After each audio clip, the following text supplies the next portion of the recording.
Hola, hola amigos de País Lobo, Radio Mía y Radio La Mega. Soy Rocío Cámara y esto es un nuevo Política Podcast. Día martes, nuestros queridos contertulios iniciales. ¿Cómo estás, Héctor Maturana? Hola, bien, ¿y tú? Acá acomodándome para este popó matinal interesante. Alicia de Perina, ¿qué tal estás?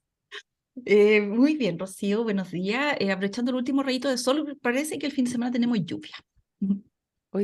Hoy día estaba bien nublado a la mañana y dije va a llover desde ya, pero parece que algo está saliendo de sol. ¿Me echaron de menos? Sí, Rocío, no es lo mismo sin ti. Sin duda, y yo los estuve escuchando el día de ayer y les quiero hacer dos comentarios.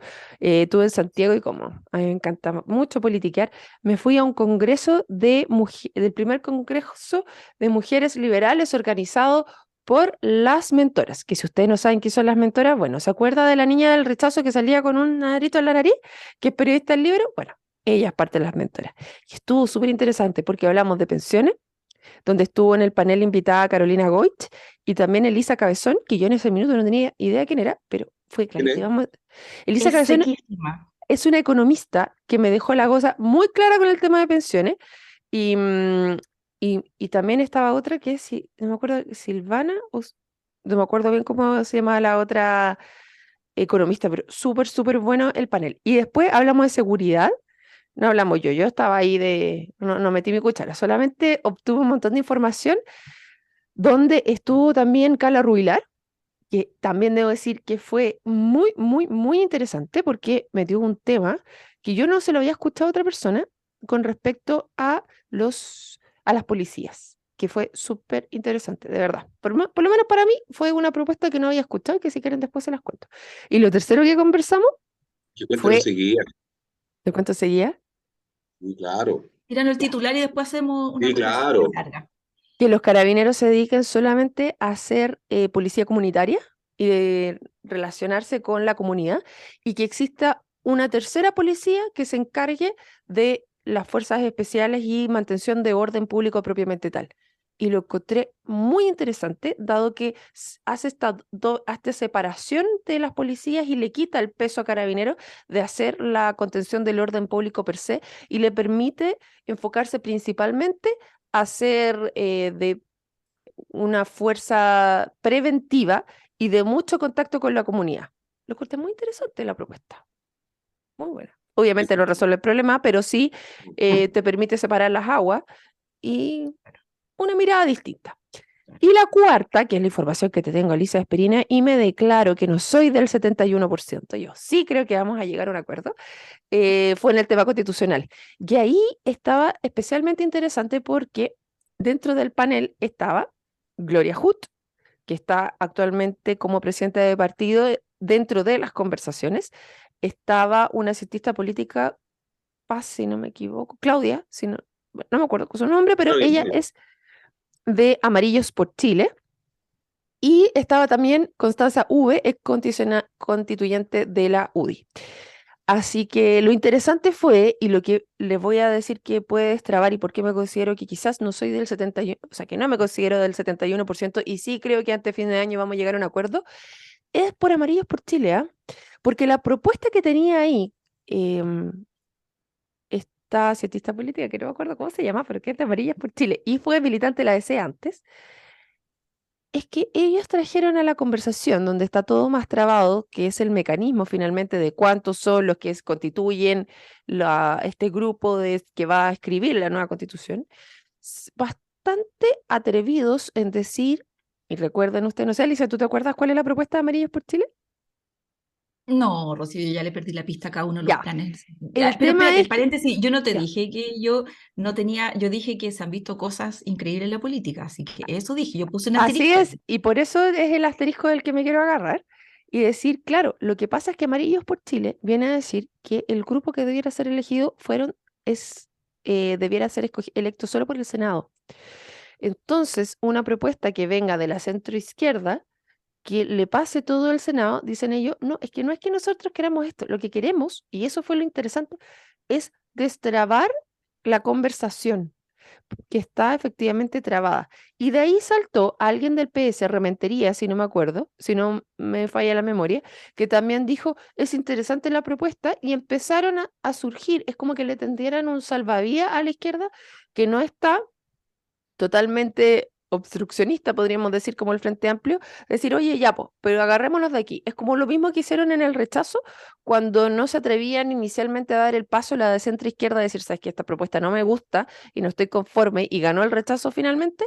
Creo que están siendo bastante atrevidos y siguiendo esa misma línea de ir a decir, oye, pero espérate, es que aquí no, la cosa no está, no nos enfrasquemos en esto, y se tiran más allá todavía. Entonces ahí le permite a los más moderados del otro lado volver a retomar de cierta manera las conversaciones. Y espero que les resulte. Eso te quería Amarillos. traer. ¿Ah? Eso lo planteó Amarillos. Amarillas por Chile. Exactamente. ¿No? Está bien. Sí, pues, pero es que el trabajo en grupo, pues se nos está terminando el plazo, entonces hay que terminar haciéndolo finalmente. Sí, esta es la cuestión. O sea, día que avanza, está más obligado a llegar a acuerdo. Por eso digo yo que es posible que por ese factor, no tanto por las convicciones del método, porque tanto como la calculadora en la mano, digámoslo así. Sí. Sí. La pregunta, dijiste plazo. ¿Cuál es el plazo? ¿Hay un plazo? ¿Hay un plazo?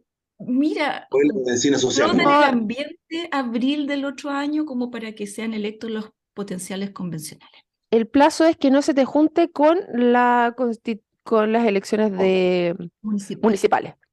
Eso es el Ese es el 24, plazo. en Ese es el octubre. 24. Claro, ok, sí. Pero no vaya a Pero tener de nuevo dos elecciones en un año, po, que te sería el dije una plazo cosa final. recién. ¿Y la benzina social? ¿Hay espacio social para poder plantear el punto? ¿Hay espacio social para poder sacarlo adelante? Sí. Tenés un 61% que todavía cree que es importante tener una nueva constitución, por lo tanto sí. No, ok, hasta hoy Claro, día. Hasta hoy día. No Pero sé se ha de quién. mantenido bastante constante, ¿ah? sí, Es bastante sí. constante, no ha bajado nunca a 60. Ahora, en la medida que yo creo que el tema económico no se vaya cayendo más, espero que no caiga más, digamos, pero efectivamente va a seguir en la agenda, pero si empieza a cambiar las prioridades y más temas de delincuencia y más el tema de economía, probablemente podría afectar esa benzina social. Esa benzina se podría acabar. Pero ¿sabes qué? Más las cosas malas. Pero incluso teniendo a la Constanza, bueno, por ejemplo, aquí está la otra postura, Constanza V, recordamos que una constituyente bien complicada, o sea, bien centrada en la opositora, podríamos decir, a la constituyente Sí, pasada, sí, sí. bien firme ahí. Ella también está de acuerdo en que hay que terminar el proceso y cerrarlo, porque si no, siempre va a haber aquí un ruido constante.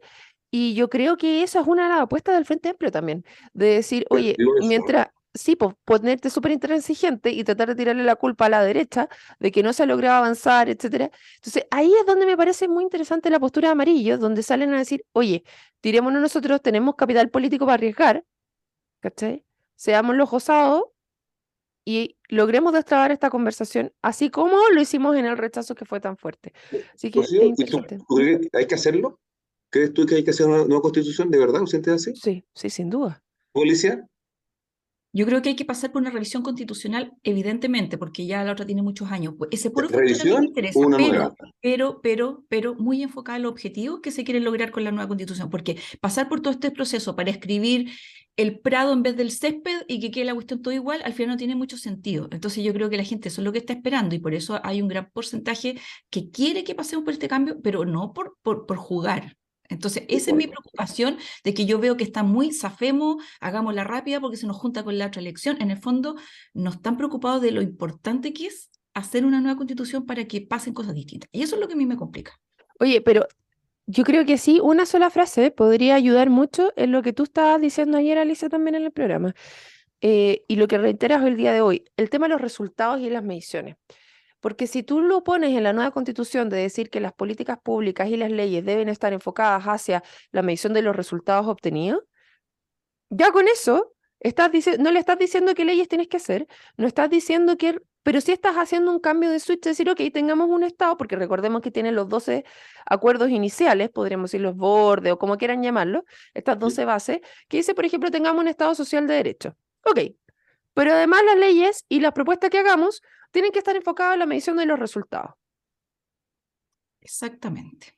Exactamente. O sea, con eso se destraban las ideologías porque finalmente se hace lo que resulta. Y lo que resulta te lo da la evidencia, y la evidencia se hace midiendo. Entonces, se termina el que yo tengo razón o tú tienes razón. Veamos los números. Tan simple. Claro, y no te está diciendo en A ese cuánto punto, tiempo, o sea, te deja margen Exacto, de conversación. pero exacto. tú estás desde una perspectiva bastante optimista, Alicia, respecto al tema No, yo de los estoy de tiempos la única políticos. perspectiva que funcionan las cosas. No, de acuerdo contigo. Yo creo que sí, creo igual que tú es lo mismo, pero ojalá que la élite política, que es la que tiene que meter la mano en esto y trabajarlo decididamente, lo tome en serio. O sea, no es que tome en serio, sino que deje esa captura y piense en el futuro, si no al final vamos a estar eternamente los próximos con la excusa de que la Constitución es la Constitución. A ver, avancemos, cerremos el punto, cerrémoslo bien rápido, hagámoslo de aquí un par de años o un año más, antes, como dice muy bien, antes que llegue el tema de la municipal, y avancemos, o si no, vamos a estar siempre con ese lastre afectivo que afecta al país, y eso es indiscutible. Estamos de acuerdo O que el sea, tema hay que resolver. Yo se me tú, pongo en mi posición. tú también estás de acuerdo, entonces, Héctor. Sí, estoy de acuerdo. Yo creo que si ya saquemos, mira, yo una cosa que aprendí en mi trabajo es siempre sacar las excusas en la mesa. Eh, o sea, hay un tema objetivo que sí, hay cosas que resolver, pero también hay mucha gente que lo tiene como excusa permanente. Sáquenla, abordemos la variable, trabajemos la variable que es relevante, no es una pequeña variable, y ok, ahora avancemos. Y hay que abordarlo. Oye, bien, vamos bien encaminados. Nosotros podemos destrabar y seguir esta conversación, entonces, pero Sí. nosotros siempre logramos llegar a algún punto para seguir trabajando. Ya, pero hay algunas cosas, y aquí me voy a hacer un cambio, una vuelta, de que yo ayer trataba de entender el paro de los camioneros. Y de verdad que lo encuentro más enredado. Yo decía que las tablas de las ISAPRE, weón, porque de verdad que no era capaz de entenderlo. A ver, ¿por qué? Una cuña que se mandó Matamala, donde decía específicamente, los camioneros pagan un cuarto del valor de la benzina, pagan un cuarto. Y yo decía, ya, a ver, ¿un cuarto de qué? ¿Un cuarto de el diésel versus el petróleo versus la benzina? No puede ser, porque la benzina sale 1.300 pesos y el diésel 1.100. Y después unos amigos me dijeron, no, un cuarto de el impuesto. Ah, ¿y cómo se calcula eso? Ya, no, es que el de la benzina son 6 UTM y el del diésel 1,5 UTM. Ah, ya, un cuarto, ya. Oye, pero espérate. 6 UTM son 58 lucas y tanto, y la benzina vale 1.300. Entonces, ese impuesto de las 6 UTM, ¿para dónde va? ¿En el barril? Les preguntaba yo, así como tratando de darme que algo, ¿cachai? Que se converse esta Y la cuestión en cosa viene en barriles. barriles, dijiste tú. Para no Claro, quedar mal. Para no quedar mal acá. pero mínimo, pues si nadie quiere quedar como tonto, po. Entonces, de ahí me dijeron, no, en metro cúbico. Ah, puta, perdón, quedé ahí porque el metro cúbico de que compra, supongo que el metro cúbico costará más de 58 lucas, que son la 1, eso es una UTM, se supone que están pagando 1,5. Y me dijeron, ah, y a eso súmale que los camioneros también les devuelven el 80%. Ah, le dije yo, el 80% del litro de benzina que compran, no, el 80% del 1,5 UTM que pagan, pero eso lo tienen que llevar por litro. Pero además tienen renta presunta. Y yo decía, pero espérate. Renta presunta, que se supone que yo pago los impuestos de acuerdo a lo que se supone presuntamente que yo gano en el año. Ya, renta presunta. Pero entonces, ¿cómo descuento? Porque en general cuando uno descuenta, o te dice como descuentas el IVA, que es porque tú vendiste ya el IVA y tú compraste con IVA, entonces ahí devuelves un poco y ya es enredado. Pero bueno, acá, este puesto específico de la benzina lo tienen que devolver con un 80% y te juro que me sentía la Humbertita número uno. Entonces yo les pregunto a ustedes, ¿ustedes entienden esta cuestión o no? No. Mira, quiero ir al Himalaya. Cuando voy al Himalaya, tienes que ir con un Sherpa, que es el que te acompaña para que no te perdáis en la subida a famoso Everest, ¿cierto? Es lo mismo, o sea, la selva tributaria, yo bueno, trabajo harto años en empresa, un montón de años, y es de verdad un tema. Y además que cada año que pasa, se cambian las normas, entonces hay que actualizarse permanentemente. Por tanto, uno siempre tiene que recurrir a un experto tributario, sea tú una pyme o una gran empresa, para que te pueda iluminar el camino de cómo se pagan los impuestos para no caer en falta frente al Estado de Chile y no te multen. Entonces, de verdad, es un tremendo desafío el tema tributario, sea el área que sea, y en el caso de los camiones, de verdad también es otro tema que hay que entender. Entonces, ¿quién nos falta en este panel? Un tributarista que nos pueda dar la luz para entender cómo funciona este tema, porque yo, la verdad, incompetente en la materia. Oye, Alicia. pero a ver, uno no tiene por qué saber algo si no lo ha necesitado en la vida y no lo va a aplicar nunca. Por lo tanto, declararse ignorante en este tema para mí me da lo mismo en realidad. El día que necesite o que tenga un camión, quizás me voy a meter y lo voy a estudiar. Pero lo que uno sí sabe es que todos los costos de cualquier actividad los termina pagando el usuario. Entonces, la reclamación de los señores camioneros era que el precio fluctuaba demasiado. Entonces ellos no podían hacer presupuestos a 3 meses, a 6 meses, con estos saltos tan impresionantes de valor. Entonces lo que yo entendí al menos era que ellos estaban pidiendo que esto se estabilice, o sea, que si les van a aplicar las alzas, se las aguanten un tiempo y después a los 6 meses le apliquen el alza y vamos ajustando. Lo que pasa, claro, Pero, queridos vale. señores camioneros, bienvenido al mundo. O sea, esto es lo que nos pasa a todos con todos los precios de todas las cosas, que tenemos que estarlos ajustando permanentemente. Y si yo hago un presupuesto, le pongo ahí válido durante, no sé, por 30 días, 60 días, 90 días, porque no sé lo que va a pasar el otro año. Imagínese usted la construcción en donde uno tiene que ir con precios suma alzada. Suma alzada significa que la cuestión vale 20 millones y 20 millones, y da lo mismo si es que las cosas subieron o no, y tú te comprometes a hacer esta obra por 20 millones. O sea, eso sí que es riesgoso.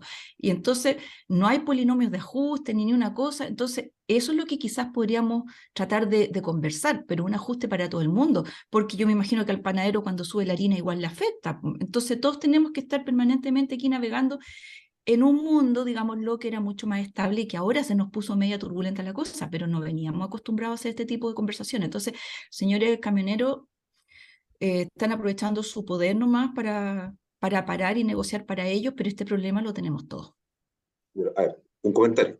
Respecto al tema de construcción, los tres hemos comentado, antes comentábamos estos últimos 6 meses, cuántas constructoras han ido quebrando, porque finalmente ese famoso polinomio de reajuste en base a la realidad no existe. Y tú, como dices tú licitas o tratas con, yo quiero modificar mi casa, modificarla, ya tantos millones, perfecto, tratado, no es que no puedo cumplir, bueno, problema tuyo, es que hay un contrato, y con el Estado es peor.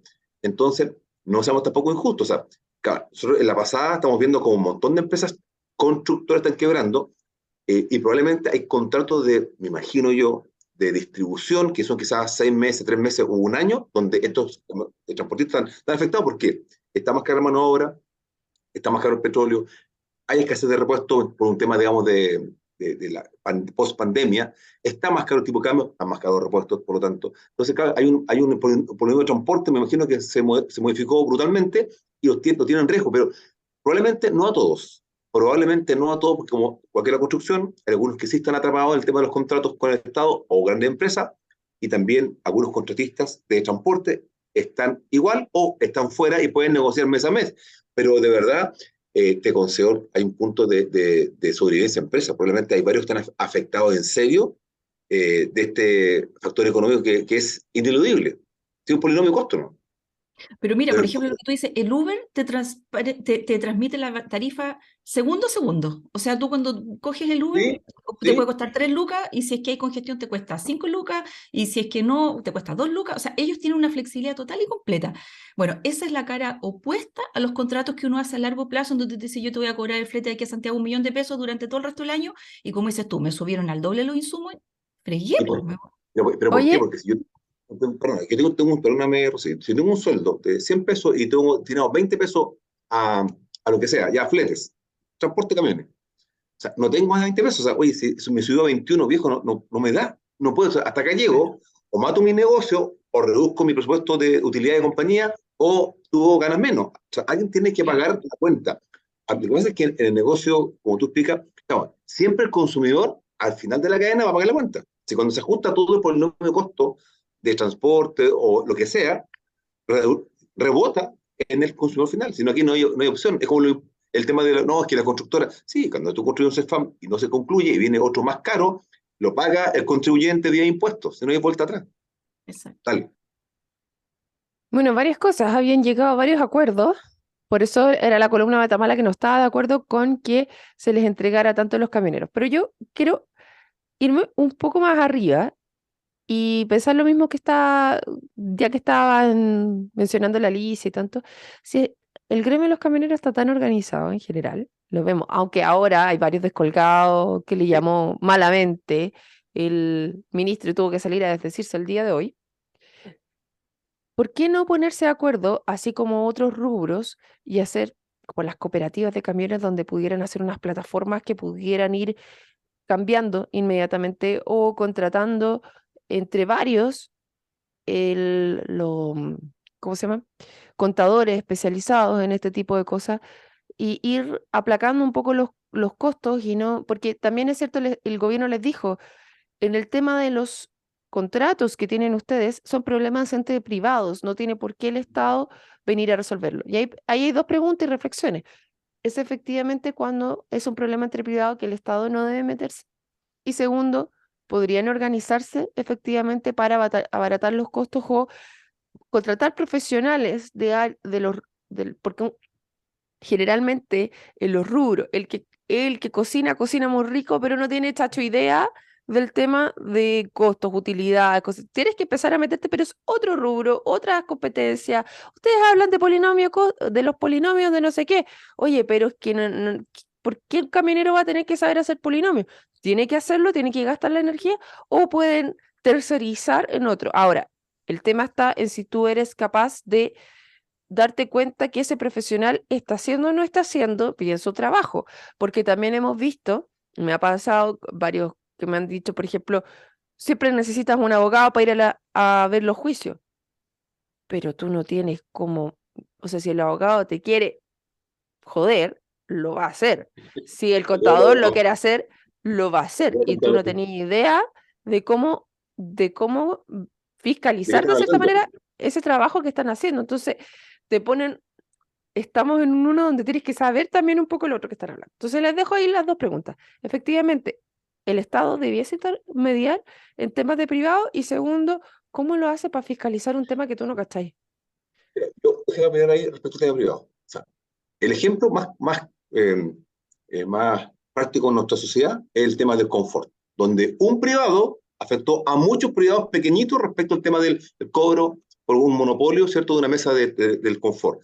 El otro caso fue el tema de, ¿te acuerdas de la Polar?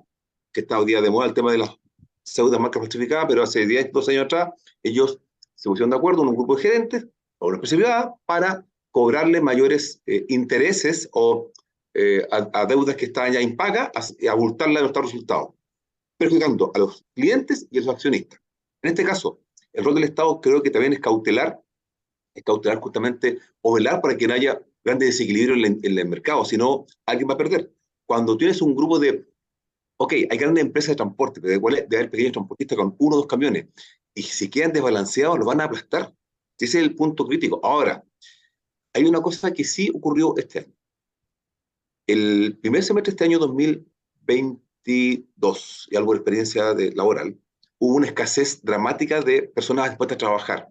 Y hubo que ajustar justamente algunos polinomios de costo de logística, porque los transportes elegían o trabajo para empresas de distribuidores normales o trabajo para hacer todo lo que es delivery.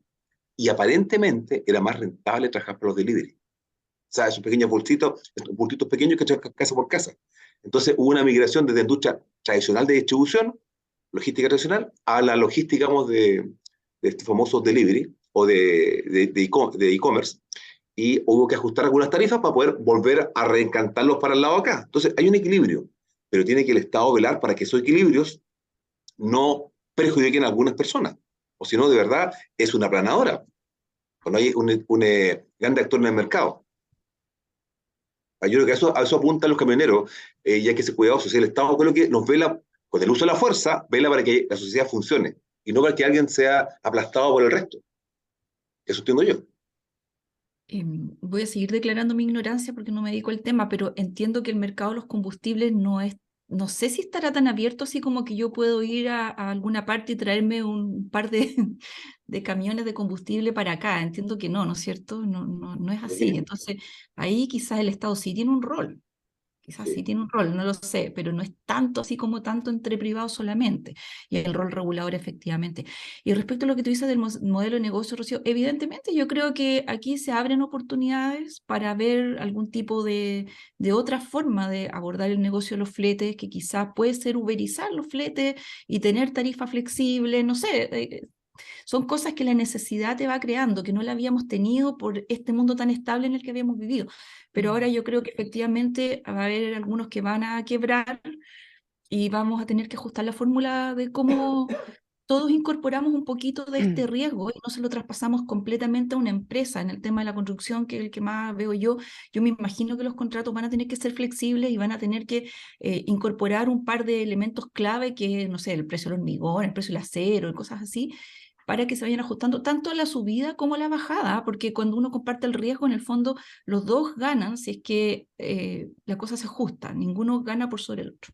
O sea, es que no puedes O ganar sea, si es que una empresa se declara en quiebra y te deja la construcción ahí, ya pagaste. O sea, como por ejemplo el caso de Carmela Carvajal acá en O Osorno. sea, Rocío, si eso lo entendiese el Estado, ya hubiese incorporado los polinomios que rato.